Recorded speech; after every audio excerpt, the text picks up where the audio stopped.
Et comme je le disais, le café santé avec Jean Duquesne, Inès Malem et Jérôme Mison. Bonjour à vous tous. Bonjour.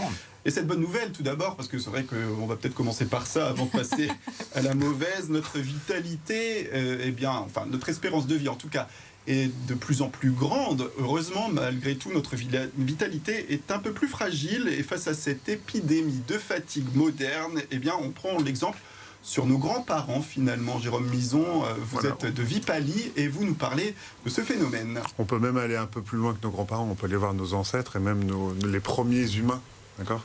Effectivement, pour pouvoir rester en vitalité, donc il faut essayer de voir ce qu'ils faisaient eux. D'accord ? Donc ils faisaient 3 choses essentielles. Je vais enfoncer un peu les portes ouvertes, mais on oublie en fait. On oublie, et notre monde moderne fait qu'on oublie tout ça. Ils vivaient avec le soleil. C'est pas à vous que je vais apprendre que c'est important. Oui, c'est vrai. Ils vivaient avec le soleil et avec les saisons. Okay. Ils bougeaient. Donc on bouge pourquoi ? En fait, avant on bougeait pourquoi ? Pour pouvoir manger. D'accord ? Et donc on se déplaçait. Donc on vivait sur notre milieu. Donc on était adaptatif en fait. Et aussi, on bougeait pour éviter de se faire manger ou de se faire tuer. Donc ça, on était obligé. On n'a pas été habitué à s'asseoir. D'accord ? Donc là, moi, je suis assis. Donc, mes ancêtres, mes ancêtres n'étaient pas assis. D'accord ? Et puis aussi, élément adaptatif. On vivait sur notre milieu et on n'adaptait pas notre milieu à ce qu'on voulait faire. Et donc, en fait, on mangeait ce qu'il y avait. Okay ? Et donc, on n'appauvrissait pas. Ça, c'est aussi un peu écologique. Donc, du coup, on n'appauvrissait pas notre milieu. Et là, ce qui se passe actuellement, c'est l'inverse. Okay ? Donc, on a des cycles de sommeil qui sont très perturbés. On ne vit pas avec la lumière. Okay ? On est sédentaire. Okay ? Et en plus, on n'adapte pas notre façon de manger à notre milieu. On fait le contraire. Et donc, la résultante, c'est que souvent, au niveau alimentaire, on mange trop. On ne mange pas parce qu'on a faim. On mange parce que c'est pour une convention sociale, souvent. Et puis aussi, à force, on appauvrit notre milieu. Et du coup, en fait, on a une moins bonne alimentation qu'avant. Et on est plus fatigué, plus vite, j'ai l'impression. Alors oui, on est plus fatigué plus vite. Alors, au moindre effort... on est désadapté, en fait. On est désadapté à l'effort. Nos ancêtres étaient capables même de courir 100 km jour, parce qu'il fallait chasser, il fallait bien manger. Donc en fait, on s'est adapté à ça. Et nous, on n'est plus capable on est désadapté à l'effort. Voilà, effectivement. Du coup, ils vivaient plus longtemps ? Ils étaient moins malades que nous ? Non, ils mouraient beaucoup plus tôt. Voilà. Mais en fait, la mortalité était gravée par l'essentiel, c'était les maladies infectieuses.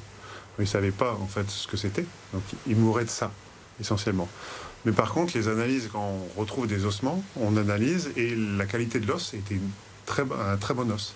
En fait, il y avait beaucoup de vitamine D, parce qu'ils étaient souvent au soleil. Ils mangeaient beaucoup de fibres, ils mangeaient beaucoup de viande, d'accord ? Donc il y avait des protéines en abondance. Donc souvent, en fait, on mourait de maladies infectieuses, on ne savait pas ce que c'était, mais en clair, souvent, on était quand même vifs, on avait des bons os. Mais on n'est quand même pas tous chasseurs, en tout cas, on va peut-être pas aller chasser ce midi pour aller manger. Comment on fait quand on est 8 heures par jour devant un ordinateur, comme c'est souvent le cas, et tout en gardant la forme comme eux ? Donc, si vous voulez effectivement faire un peu ce que faisaient nos ancêtres, il faut manger quand on a faim. Donc là, essentiellement, il faut laisser l'organisme être à jeun pour pouvoir se nettoyer. Donc, il ne faut pas manger tout le temps. Logiquement, et puis il faut jeûne. Il faut jeûner. Oui, il faut jeûner. Essentiellement, souvent, on doit jeûner. Le jeûne est bon pour la santé, finalement. Le jeûne est bon pour la santé. Le jeûne, en théorie, alors c'est une grande, c'est beaucoup de l'actualité, le jeûne. On dit qu'il faut théoriquement 14 heures de jeûne par jour. Donc il faut réussir à manger à peu près en 10 heures, voire en 8 heures. Ah, et pourtant, c'est un peu décrié. Parfois, on entend dire que le jeûne, c'est pas bien. Alors, le jeûne, si vous voulez, des longs jeûnes de 7 jours, il faut être accompagné ce genre de choses. Moi, je ne préconise pas forcément ce genre de choses. Mais pouvoir effectivement réussir à manger dans un temps de 8 à 12 heures, 8 à 10 heures plutôt, laisser son corps se régénérer pendant 14 heures, c'est théoriquement les recommandations qu'il faut faire. Donc aujourd'hui... Donc si vous êtes devant votre ordinateur, oui. Ce que vous devez faire, vous devez manger quand vous avez faim, okay, et pas manger... Moi j'ai toujours faim. Donc il faut vous timer, en fait. Il faut devenir Descartes et non pas Épicure, d'accord ? C'est ce que je dis toujours, en fait, il faut essayer de se raisonner, okay ? Et puis vous devez aussi essayer de dépenser de l'énergie, malgré notre vie de sédentaire, Donc il faut mettre du mouvement dans notre vie de sédentaire. C'est ça qu'on doit tirer. Et c'est justement comment on fait, parce que vous en avez parlé des 100 km pour nos ancêtres. Aujourd'hui, 100 km, c'est un peu compliqué, je pense, puisqu'encore une fois, c'est aussi ce que vous disiez, Xavier, il y a le mode de vie actuel, il y a le côté assis, ordinateur, donc adapter sa nourriture, comment on adapte son activité physique. Comment on attaque son activité physique, en théorie, dans notre vie de sédentaire, la sédentarité, c'est être assis ou être couché dans une journée. D'accord ? Et il faut au moins mettre 30 minutes de mouvement dans notre vie de sédentaire de 6 heures.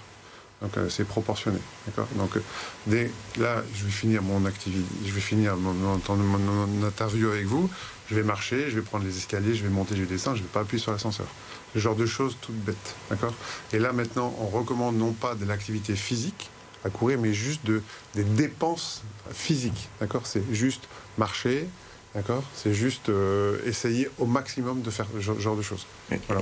Et les jeunes générations qu'on voit aujourd'hui, qui partagent notamment beaucoup leur quotidien, leur façon de faire sur les réseaux sociaux. On sait qu'il y a un gros boom d'un point de vue fréquentation des salles de sport. On sait qu'il y en a qui essaient quand même de manger mieux. Est-ce qu'aujourd'hui, c'est vers ce mode de vie-là qu'il faut se diriger ? Est-ce qu'il y a une prise de conscience ? Je pense qu'il y a une prise... Alors, il y a deux parties. Il y a effectivement une prise de conscience d'une certaine partie de la population. Il y a effectivement une absence de prise de conscience de l'autre partie. Mais on tend à faire ça, c'est-à-dire que oui, il faut être actif, donc il faut dépenser de l'énergie en endurance, et il faut aussi faire de la force, parce que c'est ce qui va essayer, et je rejoins la première question de Xavier, c'était est-ce qu'on va vivre longtemps, mais il faut être le plus indépendant possible, et pour ça il faut de l'endurance et il faut de la force. Donc il faut forcer. C'est pour ça que les jeunes qui vont dans les salles de sport, si c'est bien fait, c'est une bonne chose. Un bon entendeur. Merci beaucoup Jérôme Mison, expert Vipali, urgentiste. Merci d'être venu. À très bientôt pour une nouvelle chronique. Merci Inès, merci Jean. Merci Xavier.